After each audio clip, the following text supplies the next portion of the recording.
jack shit.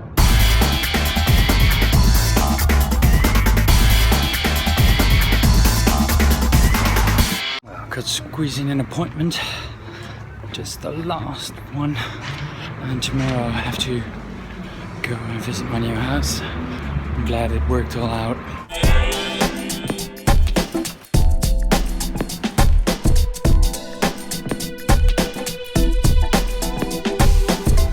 Yes, it's today I'm going to visit my hopefully new house in Arnhem, and I'm now on my way.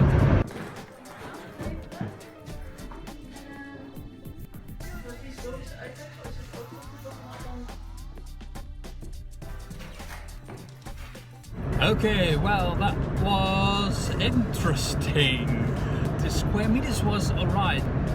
House from the 60s, but it was so cramped up and has to be done a lot of work, and I mean really a lot of work, where the furnace was and the kettle, that was really nasty, and there were wooden floors, and with my DJing that's not an option.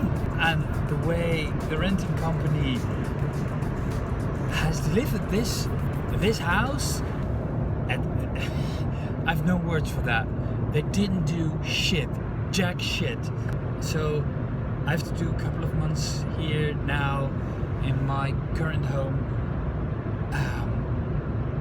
So much work.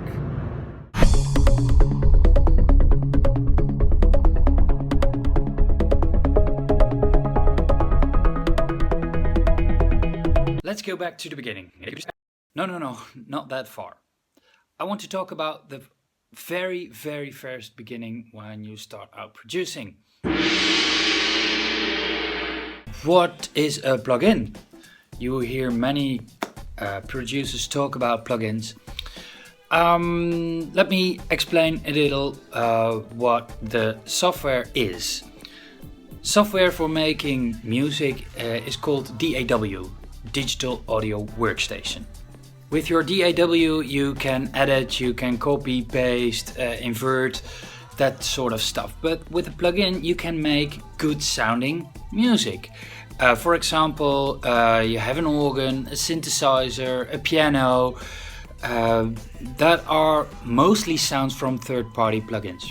So a plugin is in fact a program within a program. There are sounds in probably any DAW, if it's Logic or Ableton Live or Studio One or Fruity Loops, doesn't matter. But commercial music isn't made with those stock plugins. And with plugins you can add extra functionality.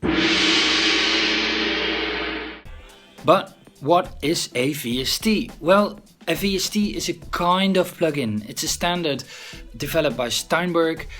Steinberg is an audio company that makes DAWs. VST, I'm pretty sure the S in VST stands for Steinberg, but apparently it stands for Visual Studio Technology. Virtual Studio Technology. There are three kinds of plugins. The first one is a plugin to make sound.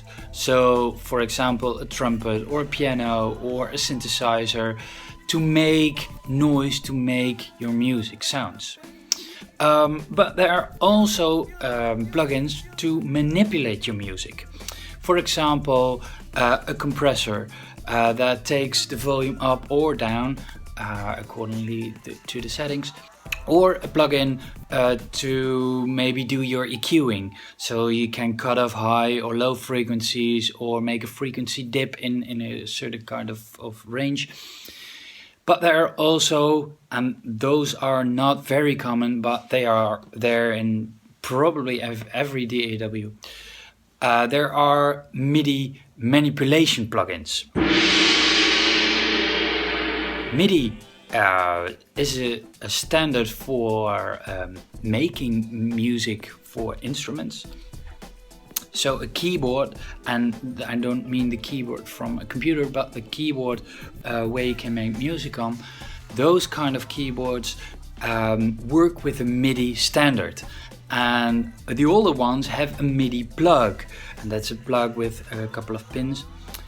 But nowadays, modern machines or modern synthesizers or whatever have MIDI over USB, so you don't have to bother with your MIDI plug on a sound card, or, well, most of those computers nowadays don't have a MIDI plug-in anymore. A MIDI plug anymore. You can use MIDI manipulation to add some extra functionality. For example, if you play a note on the musical keyboard, up the keyboard of your computer,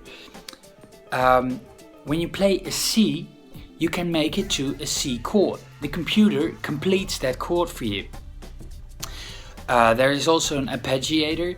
For example, if you play a chord, it is doing steps for you. You don't have to play each note individually. There's also a note repeater. You can also do that with an arpeggiator. But not that common, but you can use it to manipulate your MIDI data. VST has developed over a couple of years. There's version 1, the original VST, that's I think almost 20 years old. But there's also VST 2 and 3. If you have an advanced software, those can read all the kinds of VSTs.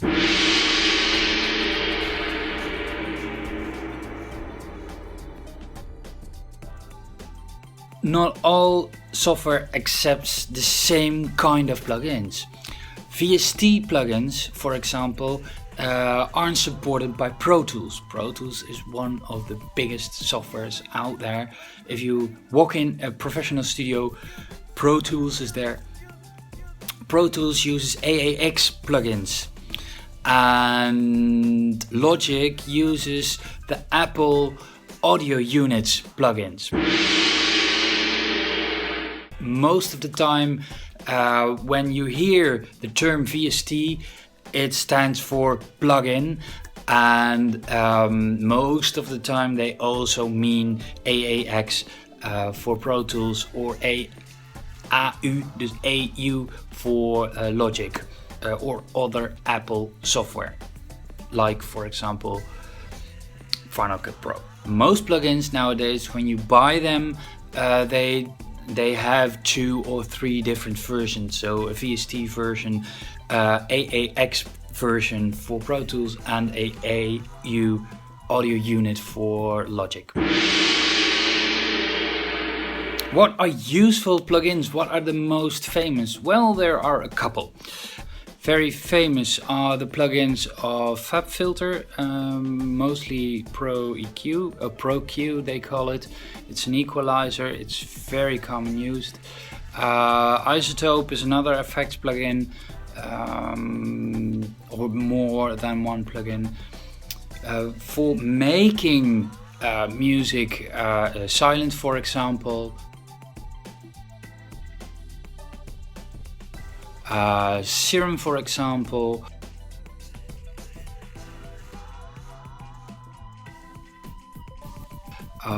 Spire, for example. Or Massive, of course, from Native Instruments.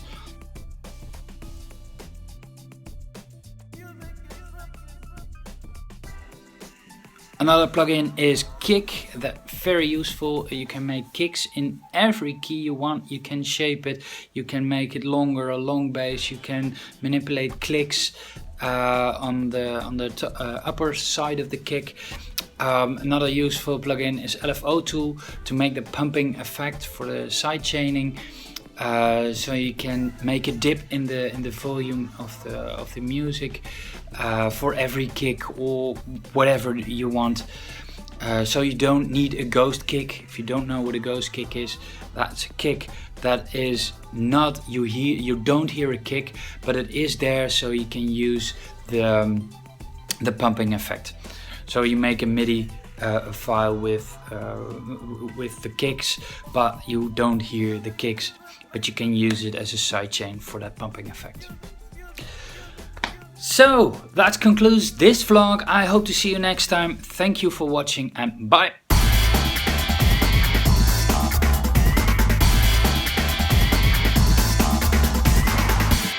A little update about Access for All. I was disconnected 3 or 4 times this week. I didn't even count. And last week I sent a message that I would take it up with my lawyer and that I did that. And yesterday I received a message that they would unbind my contract. So that's solved, luckily.